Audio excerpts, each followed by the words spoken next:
नमस्कार साथियों, स्वागत है आप सभी का रितेश झा मैथ पर। कैसे हैं आप लोग? उम्मीद करते हैं आप लोग बहुत ही अच्छे होंगे। 6 जून 2025 ग्रेजुएट लेवल का जो पेपर हुआ था उसका हम लोग शिफ्ट थर्ड का क्वेश्चन करेंगे। क्लास स्टार्ट करने से पहले देखो बहुत सारे स्टूडेंट का कमेंट आया कि सर आप टॉप क्वेश्चन करवा दीजिए। आप एक बात बताओ, क्या आपके एग्जाम में बस टॉप ही क्वेश्चन पूछेगा? इस शिफ्ट का अगर एग्जाम्पल ले, आपको एक एग्जाम्पल से समझाएं तो इस शिफ्ट में मान लो कि 4 क्वेश्चन 5 क्वेश्चन टॉप के होंगे, बाकी तो नॉर्मल क्वेश्चन होगा। तो क्या एग्जाम में बस टॉप ही क्वेश्चन पूछेगा? आप बोलोगे नहीं, एग्जाम में तो पूरा पेपर पूछेगा। आपको इस सीरीज में यह सिखाया जा रहा है कि किस क्वेश्चन को आप कैसे सॉल्व करें कम से कम समय में, किस क्वेश्चन को आप ऑप्शन से सॉल्व करें, किस क्वेश्चन को यूनिट डिजिट से सॉल्व करें, किस क्वेश्चन को स्किप करें। एग्जाम का जो प्रेशर होता है, आप जब पढ़ोगे तो आपको पता चल जाएगा इस क्वेश्चन में टाइम लगेगा, उस क्वेश्चन को स्किप कर दो। जितने टाइम में एक क्वेश्चन करोगे उतने टाइम में आप रीजनिंग के 10 क्वेश्चन कर सकते हो, जीएस के 15-20 क्वेश्चन कर लोगे। आप ये बताओ, कहाँ एक क्वेश्चन, कहाँ 10-15 क्वेश्चन, कहाँ एक नंबर, कहाँ 10-15 नंबर, आपको खुद डिसाइड करना है। और वो एग्जाम में जाके आप डिसाइड नहीं कर पाओगे। उस टाइप का प्रिपरेशन आपको अभी से करना पड़ेगा। बेसिक आपका क्लियर है। अब आपका अप्रोच होना चाहिए एग्जाम का, कैसे भी कूदे फाने, हमें तो सही आंसर से मतलब है। एग्जामिनर को रफ कॉपी से थोड़ी मतलब है, एग्जामिनर को सही ऑप्शन से मतलब है कि कौन क्वेश्चन का स्टूडेंट सही लगाया है और किस क्वेश्चन का ऑप्शन गलत लगाया है। तो चलिए, आप सब लोग इसको प्रीवियस ईयर क्वेश्चन पेपर हम करवा रहे हैं, इसे आप मॉक टेस्ट समझ के सॉल्व करिए। अपने बगल में स्टॉप वॉच रखो, हर क्वेश्चन को पढ़ो और जो भी अप्रोच लगाना है लगाओ, लेकिन आपका टारगेट होना चाहिए कम समय में सही आंसर कैसे लाएं। तो चलिए अपना सेशन स्टार्ट करते हैं। 6 जून 2025 शिफ्ट थर्ड का पहला क्वेश्चन है, बताइए इसका आंसर क्या होगा। दिया गया साधारण ब्याज पर कोई धनराशि 4 वर्ष में किस ब्याज दर से स्वयं की दोगुनी हो जाएगी। आप इस टाइप के क्वेश्चन जो आते हैं साधारण ब्याज में बार बार पूछा गया है, मौखिक कर सकते हैं। प्रिंसिपल अगर 100 होगा तो उसका दोगुना अमाउंट हो जाएगा, 200 अमाउंट हो जाएगा। 100 बढ़ रहा है मतलब 100% बढ़ रहा है, 4 साल में 100%, तो 1 साल में कितना? 25%। ऑप्शन डी हमारा बिल्कुल सही है। कैसे करोगे? अगर लिखोगे भी तो बोलोगे, अगर प्रिंसिपल 100 होगा तो इसका दोगुना 200 अमाउंट हो जाएगा। कितना बढ़ा है? 100 बढ़ा है। और 100 पे किसी चीज का बढ़ना ये परसेंटेज कहलाता है। 4 साल में 100% हमें ब्याज मिला है, तो 1 साल बताने के लिए 4 से भाग देंगे। 100/4 कितना होता है? 25%। टिक लगाएंगे। बिल्कुल आपको नहीं लिखना है कि बराबर 25%। अरे इसमें आपको अगर 2 सेकंड भी गया तो 2 सेकंड क्यों फालतू का देना? एग्जामिनर रफ कॉपी नहीं चेक करेगा, आपका सही ऑप्शन चेक करेगा। टाइम बचाना है। बताइए ये क्वेश्चन का आंसर क्या होगा। दिया गया है, एक विक्रेता ने 1 रुपया में 5 चॉकलेट बेची जिससे उसे 20% का लाभ हुआ। उसने 1 रुपया में कितनी चॉकलेट खरीदी? हर शिफ्ट में क्वेश्चन पूछा है। आज हम आपको एक और अप्रोच सिखा रहे हैं। देखो, यहाँ पे 1 रुपया और यहाँ पे भी 1 रुपया है, मतलब प्राइस तो दोनों जगह सेम है। जितने रुपया में खरीद के ला रहा है उतने रुपया में बेच रहा है। क्वांटिटी चेंज हो रहा है, बोलेंगे हाँ सर। हम ये मान लेते हैं 100 रुपया में, 1 रुपया में वो एक्स चॉकलेट खरीद के लाया, बोलेंगे हाँ। और उसे 1 रुपया में 5 चॉकलेट बेचा है, तब उसे 20% का लाभ हुआ है। मतलब कि 100 के वस्तु को 120 में बेचा है, यही बोलेंगे। ये इक्वल 100 को अगर हम इस साइड लेके आएंगे तो क्या होगा? x गुना 100। आप काटोगे, लेकिन यहां से काट के आंसर आ जाएगा, लेकिन हम कुछ आपको बताना चाहते हैं। हो गया। आप देखोगे 12 पंच 60, 600 आया। x के जगह पे क्या वैल्यू रखें कि इस साइड भी 600 आए? आप बोलोगे 6 रखेंगे। काटना नहीं है, यहीं पे काट लोगे, बोलोगे 20 पंचे 100 और 20 छक्का 120, कट गया 5 से 5, x का वैल्यू 6 आया। लेकिन ये तो आसान डाटा था, अगर कैलकुलेटिव आएगा तब वहां पे आप यूनिट डिजिट इस्तेमाल करके आंसर लगा लोगे। ये क्वेश्चन आपको मोस्ट ऑफ द शिफ्ट में अभी तक पूछा है, इसका आपको शॉर्ट ट्रिक भी बताए हैं। आज ऑप्शन से करके बताते हैं कैसे करेंगे। हमें y का वैल्यू बताना है, y इज ग्रेटर देन 0 है। देखो, बाहर का बाहर के साथ यहाँ पे 3x का गुना करो 2x - 6 से, और अंदर का अंदर के साथ गुना करोगे तो ये क्या होगा? y² equal to 3x into, यहां से अगर हम 2 कॉमन ले लेते हैं तो अंदर में क्या बचेगा? x - 3 बचेगा। यही बचेगा, बोलेंगे हाँ सर। तो y बराबर क्या होगा, अंडर रूट 3 × 2 × x यही होगा। आप एक बात बताओ, क्या ऑप्शन में कहीं पे रूट है? नहीं है। तो रूट तो यहां से हटेगा। और ये बताओ कि एटलीस्ट 3 और 2 तो बाहर निकलेगा रूट के बाहर, तो क्या होगा 3 और 2, हो सकता है 3 का स्क्वायर 9 हो, 2 का स्क्वायर 4 हो, तभी तो रूट के बाहर निकलेगा। रूट के अंदर में अगर 3 2 होता तो रूट के अंदर में आंसर आता, नहीं आ रहा है, बोलेंगे नहीं। तो जो y का वैल्यू होगा 3 × 2 6 होता है, 6 का मल्टीपल होगा। ये तो नहीं है ऑप्शन ए, ऑप्शन बी भी नहीं है, ऑप्शन डी भी नहीं है, ऑप्शन सी है जो बस 6 का मल्टीपल है। टिक लगा देंगे। क्यों पूरा क्वेश्चन सॉल्व करना है? एक बार फिर से बता रहे हैं, 3 और 2 है रूट के अंदर में, 3 2 बाहर निकलने के लिए 3 को एक साथी चाहिए, 2 को एक साथी चाहिए, तभी 3 2 बाहर निकलेगा। अगर नहीं साथी मिलता तब तो रूट में आंसर आता √3 × √2 √6 आता, नहीं है। हम क्या किए, x × x-3 को छोड़ दिए, कुछ नहीं करना है। लेकिन 3 का एक साथी मिलेगा तो 3 बाहर निकलेगा रूट का, 2 का साथी मिलेगा तो 2 रूट के बाहर निकलेगा। तो y का वैल्यू जो भी है, y का वैल्यू जो भी है, मान लो यहाँ पे रूट के अंदर में क्या होगा, x × x-3 यही होगा। लेकिन रूट के बाहर तो 3 × 2 तो आएगा ना। तो हमें यह पता है कि y का वैल्यू जो भी होगा वो 6 से कटना चाहिए। एक ही ऑप्शन है जो 6 से कट रहा है। करिए ये क्वेश्चन। यदि त्रिभुज ABC सिमिलर टू त्रिभुज XYZ है, AB बराबर इतना, XY बराबर इतना, YZ दिया गया है, तो ABC का परिमाप ज्ञात कीजिए। बताइए कैसे होगा? सिमिलरिटी का क्वेश्चन है। अगर हम XYZ का परिमाप बात करें तो हर साइड को हम जोड़ेंगे। XY 8 है, YZ 12 है और ZX क्या है, 16 है। त्रिभुज XYZ का परिमाप कितना हो जाएगा, 8 12 20 और 16 36। त्रिभुज XYZ का परिमाप 36 हो गया। हमें ABC का नहीं पता तो मान लेते हैं X होगा। और अगर सिमिलर है तो जो परिमाप का जो रेशियो होगा, पेरीमीटर का जो रेशियो होगा, वही उसके साइड का भी रेशियो होगा, बोलेंगे हाँ सर। देखो यहाँ पे AB दिया गया है, AB का वैल्यू 6 दिया गया है और XY का वैल्यू 8 दिया गया है। सिमिलरिटी में हमेशा ध्यान रखो कि अगर तुम यहाँ से AB उठाओगे तो यहाँ से XY उठाओगे, अगर यहाँ से BC उठाओगे तो यहाँ से YZ उठाओगे। हम यहाँ से XY इसलिए लिए हैं कि हमें AB दिया गया है। AB का वैल्यू 6 और नीचे में 8, काटेंगे तो क्या आएगा, 3 दूनी 6 और 4 दूना 8। 4 यूनिट का वैल्यू क्या है, 36 है, मतलब कि 9 गुना है। तो 3 का भी 9 गुना कितना होगा, 9 3 27। ऑप्शन सी बिल्कुल सही है। एक्स का वैल्यू कितना होगा, 27। अब इधर ले गए, इधर ले गए, काटे एक्स। देखो ना रिश्ता कैसा है, नहीं निभाते हो तुम। एक व्हाट्सएप उसका डुअल ऐप बना के दूसरे व्हाट्सएप से रिश्ता निभा रहे हो। उसी तरह रिश्ता देखो कि किसका रिश्ता किसके साथ है। बताइए ये क्वेश्चन, निम्नलिखित में से कौन सी संख्या 71 से विभाज्य होगा? अब हर ऑप्शन को जाके भाग नहीं देना 71 से, आप 71 का मल्टीपल ढूंढो जो इसके करीब आ जाए। देखो ये 56 है, ये 60 61 के राउंड में है। अगर हम इस दोनों ऑप्शन को पकड़े तो 5600 के लगभग में है। 71 को हम किस संख्या से गुना करें कि 5600 के नजदीक पहुंच जाएंगे? आप बोलेंगे अगर 71 8 8 56 होता है, 71 8 कितना हो जाएगा? नहीं टेबल पता है, कोई दिक्कत नहीं, लिख लो ना, 8 8 7 56 हो गया। हमें तो एक जीरो और अगर इधर बैठा देंगे तो ये हो जाएगा, बोलेंगे हाँ सर। इसका मतलब कि 5680 71 से कटेगा। 5680 का अगला कौन सा नंबर होगा जो 71 से कटेगा? तो बोलेंगे 5600 सॉरी 5680 में अगर 71 जोड़ देंगे तो वो भी कटेगा। और 5680 से पीछे कौन सा नंबर कटेगा? अगर 5680 में अगर हम 71 घटा दें, अगर हम 71 घटा दें तो ये 9 हो जाएगा, 0 6 5 है। 5609 ऑप्शन में है, बिल्कुल है, ऑप्शन सी यही सही होगा।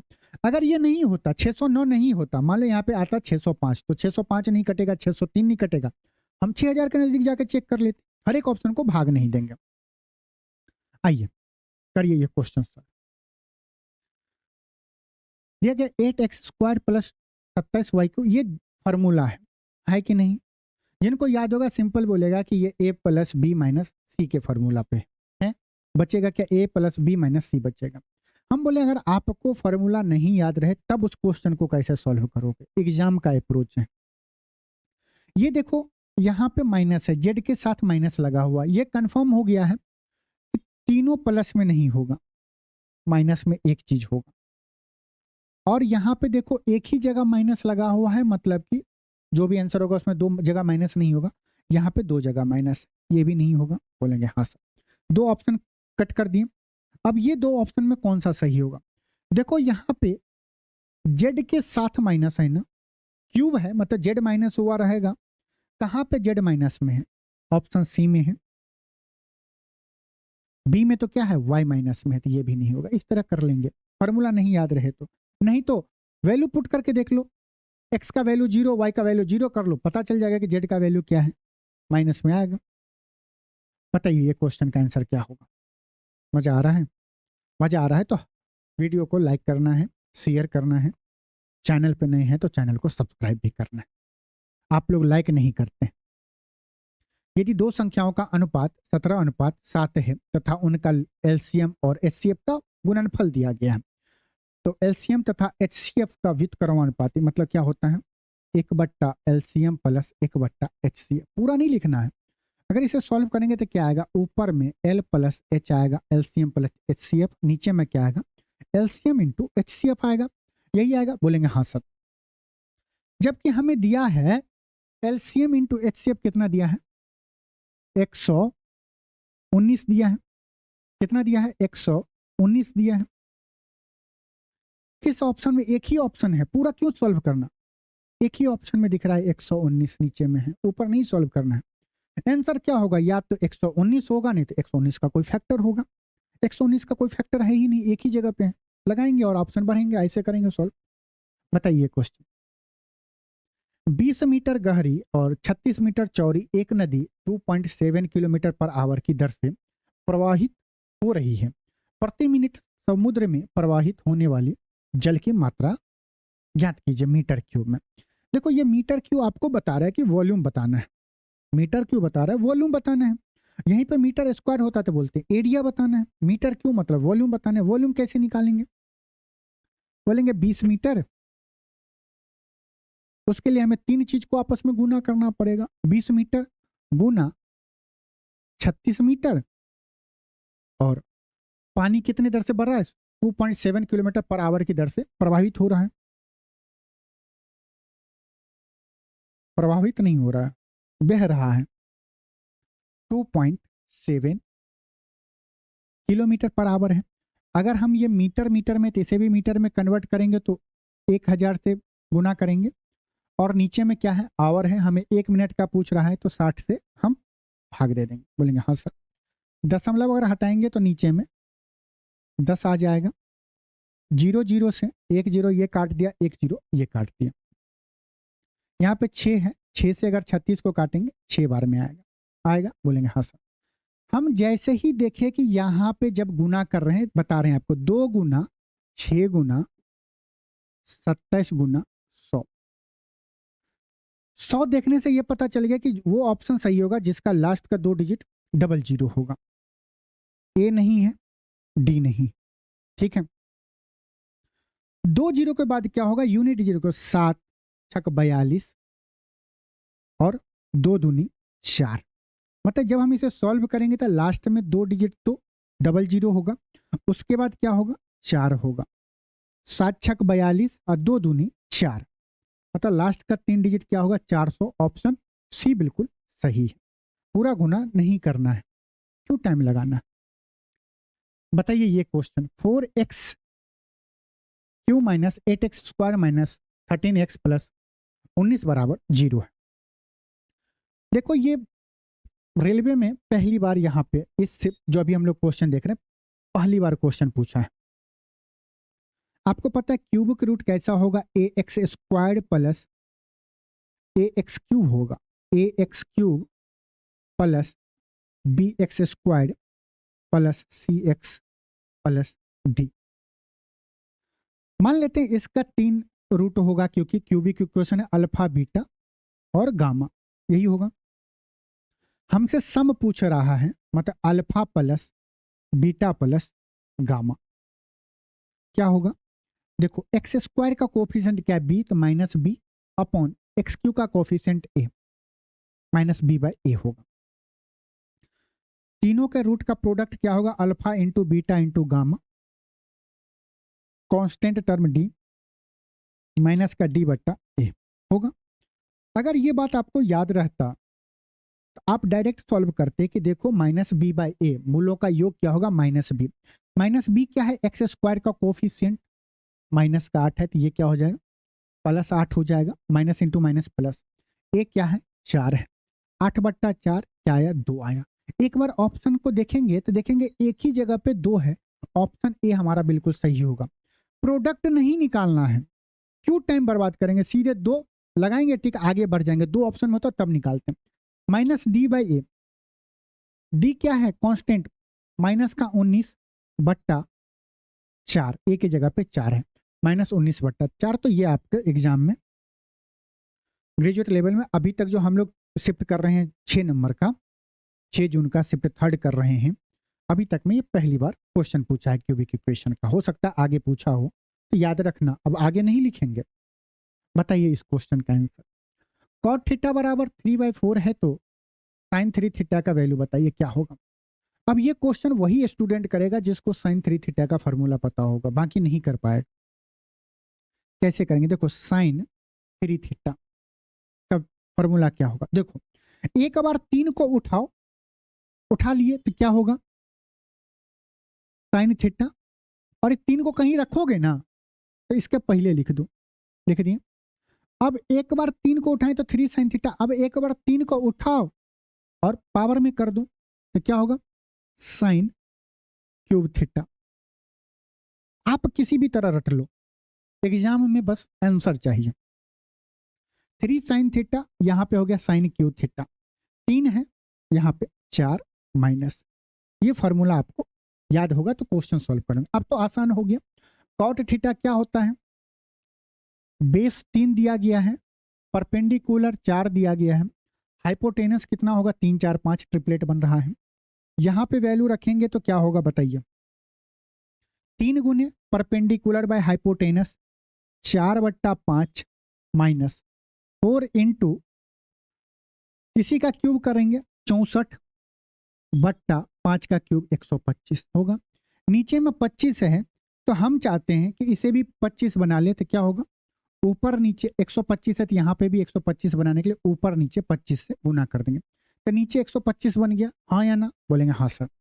अब ये बताओ जब हम इसे सॉल्व करने जाएंगे, जब हम इसे सॉल्व करेंगे तो कैसे करेंगे पता है? 25 चौका 100 और 0 गुने 3 0, मतलब इसका यूनिट डिजिट 0 होगा, माइनस 4 चौका 16, इसका यूनिट डिजिट 4 होगा। नीचे तो हर एक जगह पे 125 है, 0 में से 6 जा रहा है, मतलब कि 10 में से 6 घटाएंगे तो ऊपर में यूनिट डिजिट क्या होगा? 4 होगा। ऊपर में यूनिट डिजिट क्या होगा? 4 होगा। किस ऑप्शन में है? एक ही ऑप्शन में, टिक लगा लें, क्योंकि ऑप्शन में देखें तो यहाँ पे 4 है, यहाँ पे 1 है, यहाँ पे सब कुछ है। अगर मान लो कि मिल जाता, जैसे 7 आता, बढ़ा लेते, थोड़ा सा रिस्क तो लेना पड़ेगा, ठीक है। हाँ, एक जो बोल रहे हैं कि सर नीचे देखो ना, 125 नीचे एलसीएम हो जाएगा, ऊपर में तो घटेगा ही, इसका यूनिट डिजिट 0 आएगा, इसका क्या आएगा? 6 आएगा। 6 में से 0 जाना मतलब कि माइनस का 6 होगा, माइनस का तो आएगा नहीं यूनिट डिजिट, हम क्या करते हैं 10 में से घटा देंगे, या 0 है एक कैरी पीछे से लेंगे तो ये 10 हो जाएगा, 10 में से 6 जाएगा, 4 आएगा। चलिए करिए इस क्वेश्चन को। एक पाइप किसी टैंक को 9 मिनट में भर सकता है, जबकि दूसरा पाइप पूरी तरह से भरे टैंक को 90 मिनट में खाली कर सकता है। यदि खाली टैंक पर दोनों पाइप को एक साथ खोल दिया जाए तो टैंक को पूरी तरह भरने में कितना समय? दोनों टैंक पाइप को अगर एक साथ खोल दिया जाए तो 9 मिनट में जो भरता है वो क्या कर रहा है? भर रहा है। 90 मिनट वाला खाली कर रहा है। दोनों का गुना डिवाइडेड बाय दोनों का डिफरेंस, 90 में से 9 गया 81, 9 9 81। बचपन में इससे बहुत एक गाना मिलता था, मतलब कि दोनों साथ में खोला जाएगा तो 10 मिनट लगेगा। बताइए इस क्वेश्चन का आंसर। एक्स अपन देखिए, हम लोग कर रहे हैं प्रीवियस ईयर क्वेश्चन पेपर, ठीक है, बेसिक आपका क्लियर है, बात ज्यादा नहीं करेंगे। आपसे बात करने का बहुत टाइम समय है। आप बात के नाम पे लाइक करिए, कमेंट अच्छा सा करिए, यही मानेंगे। दिया गया एक्स अपने व्यय की योजना बनाता है जिससे वेतन का 30% घर के किराए के लिए, 25% भोजन के लिए, 15% चिकित्सा व्यय के लिए और 16% अन्य के लिए निर्धारित करता है। यदि वह हर महीना 42,000 की बचत करता है तो उसका मासिक वेतन कितना है? मान लेते हैं उसका इनकम 100% होगा। 100% में से 30% यहाँ पे खर्च कर रहा है, 25% यहाँ पे कर रहा है, 15% यहाँ पे कर रहा है, 16% यहाँ पे कर रहा है। 25-15 कितना होगा? 40। 40 और 30 70, 70 16 86। 86% वो खर्च कर लिया तो कितना परसेंट बचा रहा है? 14%। यही 14% का वैल्यू कितना दिया गया है? 42,000। 14% 42,000 कितना गुना 14 या 42, 3 पे 3 जीरो। 100% लगाने के लिए मतलब कि 3,000 पे 2 जीरो चिपकाना है। 3,000 पे 2 जीरो, ऑप्शन बी बिल्कुल हमारा सही होगा। 1% 3,000 तो 100% दोनों जगह 2 जीरो चिपका देना है। बताइए ये क्वेश्चन। 35 किलोमीटर की दूरी तय करते समय एक व्यक्ति ने देखा कि 4 घंटे 5 मिनट तक साइकिल चलाने के बाद उसके द्वारा तय की गई दूरी शेष दूरी के 4/3 थी। सेम क्वेश्चन 2 शिफ्ट में पूछा है। आपके लिए ये कमेंट करना है, इसका आंसर आपको बताना है, कोई हार्ड क्वेश्चन नहीं है। करिए इस क्वेश्चन को। 50 लीटर पेट्रोल को एक खाली स्टोरेज टैंक में डालने के बाद भी यह 10% खाली रहता है। इसका मतलब क्या हो? एक जो होगा 10% खाली मतलब कि 90% ही भरा है। 90% कब फुल, 90% कब भरा गया है? जब 50 लीटर डाले हैं। इसका मतलब क्या हो कि 90% का वैल्यू कितना है? 50। हमसे पूछ रहा है स्टोरेज टैंक को भरने के लिए कितना पेट्रोल चाहिए, मतलब 100% उसका कैपेसिटी है कि नहीं? 100% का वैल्यू बताना है। अब देखो कैलकुलेशन देखो, हमें 90% तक का वैल्यू पता हो गया है। अगर हम इसमें 10% और जोड़ देंगे तो हमारा 100% हो जाएगा, हाँ या ना? बोलेंगे हाँ। 9 से भाग देंगे तो क्या होगा? 9×5 = 45.5 आएगा 50, फिर 9×5 = 45, 9×5 = 45। अगर इस दोनों को जोड़ दे तो 90% प्लस 10% 100% हो जाएगा। 50 प्लस 5 क्या होगा? 55.55%। ये कंटिन्यू जाएगा तो अप्रोक्सीमेट क्या होगा? 5-6%। ये तो जा रहा है तो 5-5-5-5 जाते रहेगा इनफाइनाइट तक। बताइए आंकड़ों का बहुलक, ये बार बार क्वेश्चन पूछा है ना? फॉर्मूला भी सबको याद हो गया। अगर पहले शिफ्ट से आप लोग देख रहे हैं, फॉर्मूला आपको याद हो गया होगा। क्या होता है बताओ? मॉड बराबर 3 मीडियन माइनस 2 मीन। इसमें वैल्यू पुट करेंगे और मीन का वैल्यू बताएंगे। इस क्वेश्चन का भी आप लोग कमेंट में आंसर बताना, फेंक के मारो कमेंट में, बार बार बताएं। हर शिफ्ट में पूछा है, तुम कुछ आपके लिए भी छोड़ दे रहे हैं। बताइए एक कक्षा के 30 विद्यार्थियों ने एक परीक्षा दी। 12 विद्यार्थियों का औसत स्कोर 60 है और बाकी 30 में 12 यहाँ पे है तो बचेगा बाकी विद्यार्थी कितना? 18। 18 विद्यार्थी का क्या एवरेज? 60 है। 12 का 60 है, 18 का क्या है? 60 है एवरेज। तो टोटल विद्यार्थी का एवरेज कितना होगा? 60। तो सिंपल, मौखिक कर सकते हैं, लिखना भी नहीं। करिए सिंप्लीफाई करिए इस क्वेश्चन को। बताइए देखो 8 1 9, 7 में से 9 गया माइनस का 2, ये माइनस का 2 हो गया। 4 में से माइनस 2, 2 हो गया।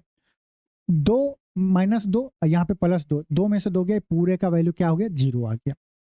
यहाँ देखो 9 चौका 36, 36 से 72 में भाग देंगे 2 बार में, ये नीचे 2 है, इसके साथ गुना होगा 4। ऑप्शन सी बिल्कुल सही।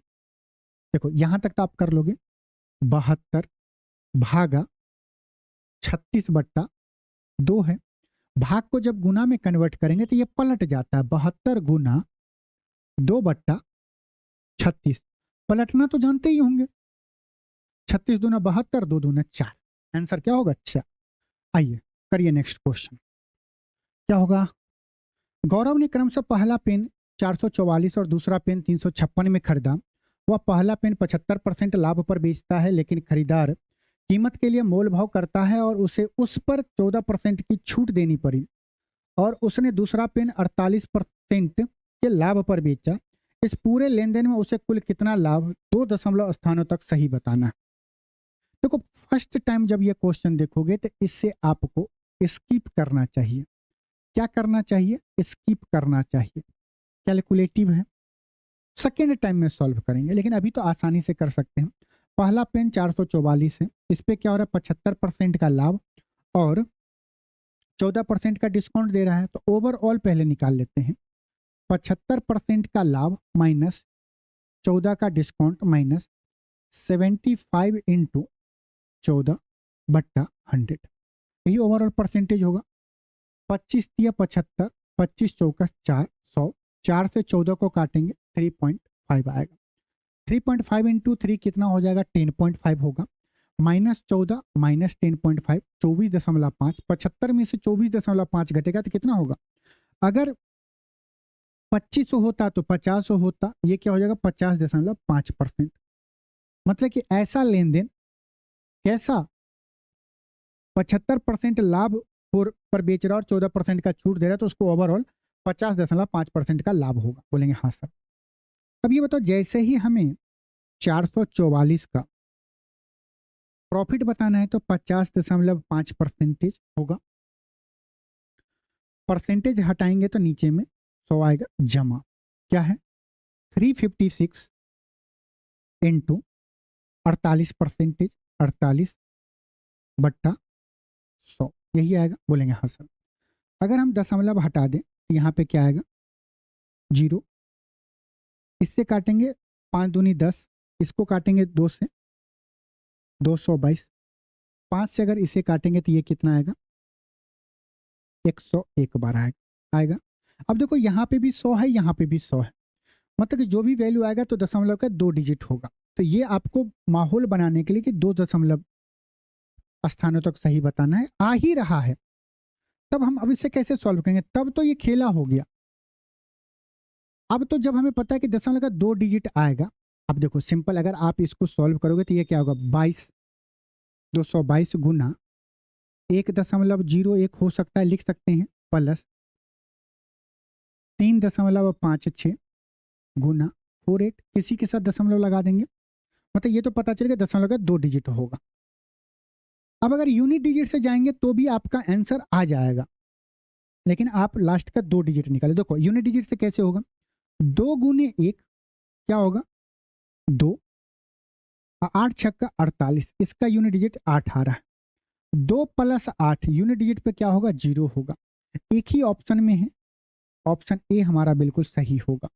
दशमलव का 2 डिजिट होगा, और दशमलव का 2 डिजिट होने के बाद जो उसका यूनिट डिजिट आएगा वो क्या होगा? 0 होगा। अगर ये बात आपको नहीं समझ में आएगा तो आप क्या करोगे? लास्ट का 2 डिजिट निकालना, 22 गुने 01 करोगे तो क्या होगा? बोलोगे 22 प्लस ये क्या होगा? 0.22 होगा, और 56 इंटू 48 करोगे तो लास्ट का 2 डिजिट निकालने के लिए आप क्या करो? लास्ट का 2 ही डिजिट लो, 56 गुने 48, इसको करना। 8 छक्का 48 का 8 होगा, हासिल 4 बचेगा।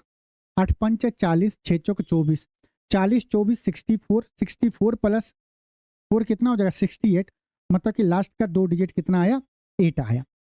इसको गुना करने पर लास्ट का 2 डिजिट 22 होगा, इसको गुना करने पर लास्ट का 2 डिजिट 0.88 होगा।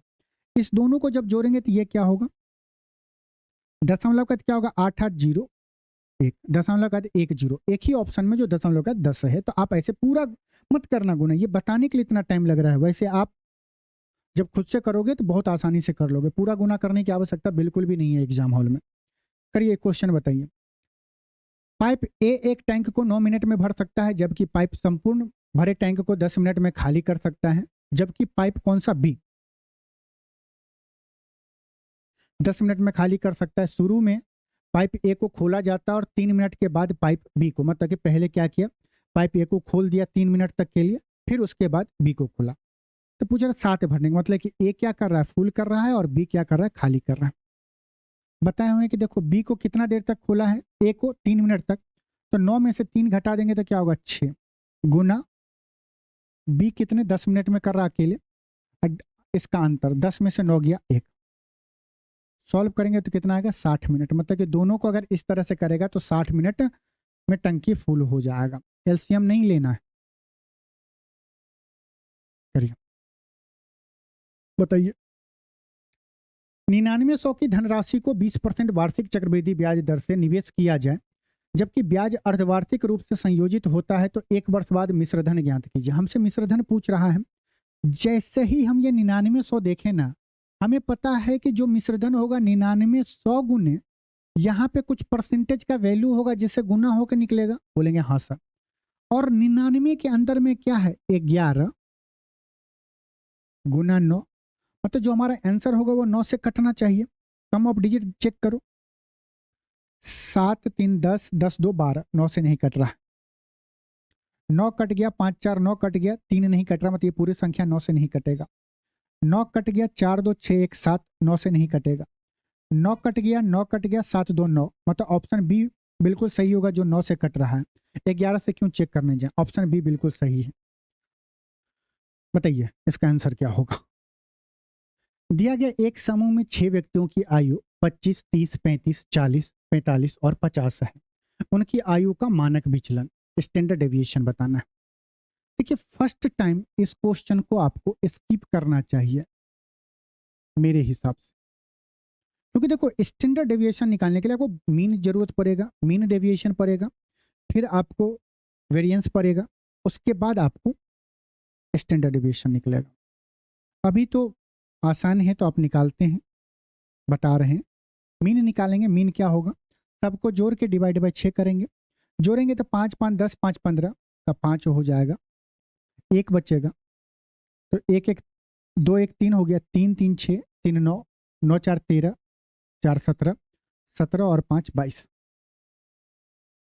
डिवाइडेड बाय क्या करेंगे 6, इसे सॉल्व करेंगे 6 18, यहाँ पे 4 बच गया, 7 6 42, 6 5 30, मीन कितना आया 37.5 आ गया। अब यहाँ से मीन डेविएशन निकालेंगे। मीन डेविएशन क्या होता है, मीन से इसका अंतर देखेंगे, इस दोनों का डिफरेंस 37.5 से 25 का डिफरेंस क्या है 12.5, 30 का कितना डिफरेंस होगा 7.5, 35 का कितना होगा 2.5, 40 का कितना होगा 2.5, माइनस नहीं मॉड लेके हम डिफरेंस देख रहे हैं, तो माइनस प्लस यहाँ पे हम लोग मेजर नहीं करते, सबको प्लस में ही लिखेंगे। 45 का क्या होगा 7.5 और 50 का कितना होगा 50 का कितना हो जाएगा अंतर 12.5, यही होगा। अब हम यहाँ से वेरिएंस निकालेंगे, तो वेरिएंस क्या होगा, जो मीन डेविएशन निकालें सबका हमें स्क्वायर करना है, डिवाइडेड बाय 6 से करना है, ये करना है, सबका स्क्वायर करके जोड़ेंगे, उसमें डिवाइड 6 से करेंगे। हम बोले 12.5 7.5 कितना मुश्किल होगा। अगर हम यहाँ से 2.5 कॉमन ले लें तो क्या होगा,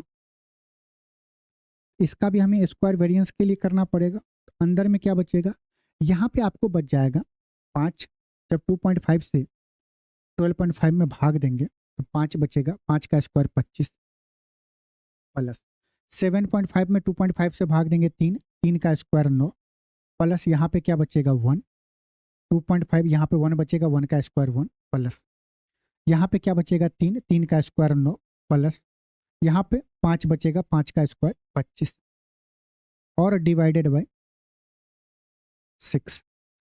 अब 2.5 का स्क्वायर करोगे थोड़ा सा टाइम लगेगा 6.25 बोलने के लिए, दशमलव हटाएंगे तो नीचे में 10 जाएगा, नीचे में काटेंगे 5 से तो 5 दूनी 10 5 25, यहाँ पे क्या आएगा ऊपर में 5 का स्क्वायर 25, नीचे में 4 6 चौक 24 आ गया, इनटू इसको जोड़ेंगे 25 और 25 50, 9 1 10 60 और 10 70 गुने 70, वेरिएंस हमारा ये आ गया। हमें बताना है स्टैंडर्ड डेविएशन। स्टैंडर्ड डेविएशन क्या होगा, स्क्वायर रूट ऑफ 25 इंटू बट्टा 24 इंटू 70 आएगा, बोलेंगे हाँ सर। हम आपको बोले कि अगर ये 24 के जगह पे 25 होता, ये पूरा वैल्यू 1 आता, आएगा। हम क्या करें, वैल्यू को बढ़ा रहे हैं, तो हमारा जो वैल्यू आएगा वो छोटा आएगा, ओवरऑल वैल्यू छोटा आएगा। तो जो भी छोटा वैल्यू को उससे थोड़ा सा वैल्यू बढ़ा लेंगे। तो 25, 24 की जगह 25 होता, 25 बट्टा 25 एक हो गया। Square root of 70, square root of 70 का वैल्यू क्या होगा? आप बोलोगे सर देखो ये 64 का स्क्वायर से बड़ा होगा और 81 के स्क्वायर से छोटा होगा। मतलब कि इसका जो वैल्यू होगा 8 से बड़ा और 9 से छोटा। 8 से बड़ा और 9 से छोटा किस ऑप्शन में है? 8 से बड़ा और 9 से छोटा, ऑप्शन बी बिल्कुल सही है। तो ऐसे आपको कैलकुलेट करना है, ठीक है। एग्जैक्ट कैलकुलेशन नहीं करना है, मुश्किल हो जाएगा फिर। बताइए, 15 वर्ष बाद एक पुत्र की आयु और उसके पिता की वर्तमान आयु का अनुपात 2:3 है। 5 वर्ष पहले पिता की आयु पुत्र की आयु का 4 गुना थी। तो पिता और पुत्र की वर्तमान आयु का, ये बताओ, ये इनका प्रेजेंट एज है। अगर हम इसमें से 5 घटा दें तो क्या होगा? जो भी पुत्री का एज आएगा, पुत्र ही है कि पुत्र है, पुत्र का एज जो भी आएगा उसका 4 गुना पिता का एज होगा, बोलेंगे हम। ये क्या है? ये फादर का एज है। ये क्या है? सन का एज है। ये बताओ, अगर हम सन में से 5 घटाएंगे तो ये क्या हो जाएगा? 40। ये कितना हो जाएगा? 10। और 45 में से 5 घटाएंगे तो 40। ये इसका 4 गुना है, बोलेंगे हाँ सर। 5 वर्ष पहले पुत्र का जो आयु है उसका 4 गुना पिता का आयु है। इसमें घटाएंगे तो ये क्या होगा? 5। ये कितना हो जाएगा? 27। 5 का ये 4 गुना नहीं है, ये नहीं होगा। इसमें से अगर 5 5 घटाएंगे तो 5 35। ये इसका 7 गुना है, हमें तो 4 गुना चाहिए। ये क्या होगा? 15। ये होगा 45। मतलब सन का एज 15, तो फादर का एज कितना हो गया होगा? 45, 5 साल पहले। 15 का 3 गुना 45, ये भी नहीं होगा। एक ही ऑप्शन है क्या? जो 5 साल पहले फादर का एज 40 और सन का एज 10 होगा। करिए ये क्वेश्चन क्या होगा। अच्छा क्वेश्चन है, लग तो रहा है। त्रिभुज एबीसी, त्रिभुज एबीसी नाम दे दो, ए बी सी। डी पर बीडी लंब एसी है। ये क्या है? BD is perpendicular to AC at D. AC पर एक पॉइंट जो डी है, बीडी क्या है? परपेंडिकुलर है। ये बोल रहा है, बोलेंगे हिंदी कभी कभी बहुत अच्छा होता है। दिया गया कोण डीबीसी, डीबीसी का वैल्यू कितना दिया गया है? 22 डिग्री। ई जो है बीसी पर एक बिंदु इस प्रकार है। ई जो है बीसी पर है, मान लो ई यहां पे होगा और उसको हम क्या कर रहे हैं? मिला दें, ई से ए को मिला दें, ठीक है। तब क्या बोलेगा? सी ए ई, सी ए ई का वैल्यू कितना है? 36 डिग्री। हमसे क्या पूछ रहा है? ए ई बी, ए ई बी, इसका वैल्यू बताइए। बताइए क्या होगा आंसर, बताओ। आप बोलोगे सर देखो ये इस पे परपेंडिकुलर लंब, मतलब ये 90 डिग्री, तो ये भी 90 डिग्री होगा। कुछ देर के लिए इसको अगर हम एम बोल दें, ए डी एम एक त्रिभुज है जिसमें ये 90 डिग्री है, ये 36 डिग्री है।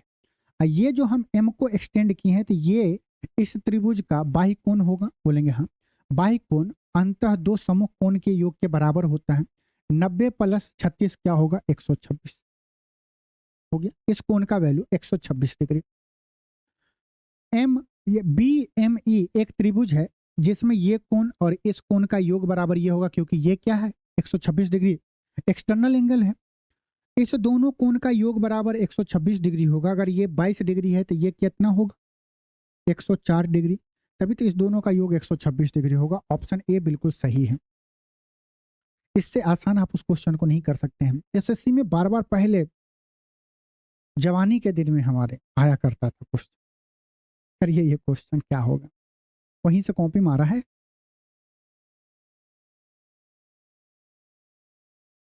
देखो थ्री ये दिया गया, देखो 11/10 ये बहुत आसान क्वेश्चन है। उधर 10/11 है तो इधर भी हमें क्या करना पड़ेगा, 10/11 बनाना पड़ेगा। 7 9 7 16 पलटेगा तो माइनस का 16 हो जाएगा, 10 में से -16 गया, माइनस का 6 बराबर 10/11 3m + 17। बेस सेम है तो पावर इक्वल हो जाएगा। m बराबर क्या होगा, 17 इस साइड आएगा तो 7 6 13 2300 हो जाएगा। एक ही ऑप्शन में है, पूरा लिखना भी नहीं। 23 माइनस का बट्टा 3 हो जाए। करिए ये क्वेश्चन। एक बेलन का वक्र पृष्ठीय क्षेत्रफल और उसके संपूर्ण पृष्ठीय क्षेत्रफल का आधा है। कर्व सरफेस एरिया क्या होगा, बोलो ना। कर्व सरफेस एरिया, अच्छा अनुपात दिया गया तो ये तो हो जाएगा आपका r/r+a, ये हो जाएगा कर्व सरफेस एरिया। और नीचे में क्या है, टोटल सरफेस एरिया का रेशियो हो गया। आगे क्या दिया गया है, a cylinder is half of its total surface area, मतलब टोटल सरफेस एरिया जितना होगा उसका हाफ क्या होगा, कर्व सरफेस एरिया। अगर ये टोटल सरफेस एरिया 2 होगा तो कर्व सरफेस एरिया क्या होगा, 1 होगा। आप बोलोगे सर ये कौन सा फॉर्मूला है, कर्व सरफेस एरिया क्या होता है, 2πr² total surface area 2πr × r+h होता है। ये तो कट जाएगा ना, पाई ये r कट गया तो यही बचेगा, तो डायरेक्ट आप लिख सकते हो। जब भी ये रेशियो पूछे तो आप डायरेक्ट लिख दो ये। अभी एक बात बताओ, r का वैल्यू 1 है, इसका मतलब कि r अगर 1 होगा तो h 1 होगा, तभी तो ये दोनों मिलके 2 होगा। h का वैल्यू 128 है तो r का वैल्यू क्या होगा, r का वैल्यू भी 128 होगा। रेडियस कितना होगा, 128। आइए करिए नेक्स्ट क्वेश्चन। बताइए, एक वस्तु 8100 में खरीदी गई, इसकी कीमत 40% अधिक अंकित की गई, इसके बाद इसे अंकित मूल्य पर 15% की छूट पर बेचा गया। इस सौदे पर प्रतिशत लाभ कितना होगा ये बताना है। जब परसेंटेज में बताएं तो एक्चुअल डाटा का तो कोई मतलब ही नहीं है। पहले हम 40% मूल्य अधिक कर दे रहे हैं, MP 40% अधिक और उस पर 15% छूट दे रहे हैं। सक्सेसिव परसेंटेज का फॉर्मूला क्या होगा, 40 - 15 - 40 × 15 / 100, 20 दूना 40, 20 पंचे 100, 5 तिया 15, 3 दूनी 6, 15 और 6 21, 40 में से 21 गया 19। 19% का हमें लाभ होगा। ऑप्शन बी बिल्कुल सही है। आइए करिए क्वेश्चन नंबर 27। x और 368 के बीच मध्यानुपाती 276 है तो x का मान कितना होगा। ये तो आपको पता है, निकालना आसान है। x × 368 इक्वल टू 276 × 276, यही होगा। काटना पीटना नहीं है, यूनिट डिजिट से जाओ ना, क्योंकि अलग अलग यूनिट डिजिट है। तो 27 की 36 इस दोनों को गुना करेंगे तो यूनिट डिजिट पे 6 आएगा। अब ये बताओ, यहाँ पे यूनिट डिजिट पे 8 है, x का क्या वैल्यू रखे जिसके यूनिट डिजिट से गुना करे तो हमें क्या मिलना चाहिए, 6 मिलना चाहिए। अगर 8 को 8 से गुना करेंगे तो 64 नहीं मिल रहा है। 9 8 72 यूनिट डिजिट पे 2 मिल रहा है। 8 पंचे 40 यूनिट डिजिट पे 0 मिल रहा है। एक ही ऑप्शन बचा जो हमारा सही होगा, 207। 8 7 56 यूनिट डिजिट पे 6 होगा। करिए, 2295 मीटर के वृत्तीय दौड़ में सिद्धार्थ 85 सेकंड में एक चक्कर पूरा करता है और यश 45 सेकंड में एक चक्कर पूरा करता है। यदि वे विपरीत दिशाओं में दौड़ रहे हैं तो परिधि पर वे कितने अलग अलग बिंदुओं पर मिलेंगे। अपोजिट डायरेक्शन में दौड़ रहा है, ये क्या होगा, 85 और 45 का रेशियो क्या होगा, 17 और 9, यही होगा। अपोजिट में दौड़ रहा है तो इस दोनों का सम होगा 26। अपोजिट में दौड़ रहा है तो इस दोनों का सम होगा, मतलब कि 26 पॉइंट पे मिलेगा। अगर सेम डायरेक्शन में होता तो आप इस दोनों को घटा के बोलते कि 8 पॉइंट पे मिलेगा। करिए ये क्वेश्चन 308, 127, 90, 45, 15 और 103 का औसत ज्ञात कीजिए। जोड़ के और डिवाइड कर देंगे, लेकिन हम देखें यूनिट डिजिट अलग अलग है। अगर हम इसे यूनिट डिजिट से करें तो क्या होगा, 8 7 15, 5 1 0, 5 हो गया, 5 5 10, 0 हो गया, 5 बचा, 5 3 8, मतलब यूनिट डिजिट पे क्या आएगा, 8 आएगा। टोटल संख्या का 1 2 3 4 5 6 बराबर एवरेज आएगा।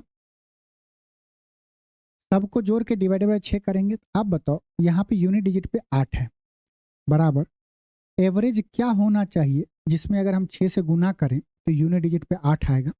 बोलेंगे अगर हम एवरेज की जगह पे 135 रखें तो 5 6 पंचे 30, 0 आ रहा, ये नहीं होगा। 6 दूना 12, ये नहीं होगा। 0 गुने 6 0 आएगा। 6 18, 133 हमारा एवरेज होगा। करिए क्वेश्चन नंबर 30, आज के सेशन का लास्ट क्वेश्चन। एक्स का मान बताना है। बाहर वाले के साथ गुना, तो x इंटू 9.8 इक्वल टू अंदर का अंदर के साथ 14.7 गुना 15, यही होगा। दशमलव से दशमलव उड़ गया। अगर हम इसको काटें, 7 से काटेंगे तो कितनी बार में जाएगा, 14 बार में। इधर काटेंगे 7 से तो 2 और 1 बार में, यही होगा। इसको काटे, 7 दूनी 14, 7 दिया 21 होगा। तो x बराबर क्या होगा, 2 से अगर 15 को काटेंगे तो 7.5, 3 इंटू 7.5 क्या होगा, 7 दिए 21, 5 दिए 15, 22.5। x का वैल्यू 22.5 आ गया। आज का सेशन हम लोग खत्म करते हैं, क्योंकि हम लोग 30 क्वेश्चन कंप्लीट सॉल्व कर लिए। 2 क्वेश्चन आपको होमवर्क दिए हैं जो कि लास्ट शिफ्ट में पूछा गया था, शिफ्ट सेकेंड में भी, और 5 जून को ही पूछा गया था। तो आप लोग खुद से करिएगा, नहीं हो तो आप शिफ्ट देख लीजिएगा, तो आपका हो जाएगा सॉल्व। बेसिक से मत करना, अप्रोच थोड़ा सा चेंज करिएगा। चलिए मिलते हैं नेक्स्ट क्लास में। आप सभी लोग ख्याल रखना। नमस्कार, जय हिंद।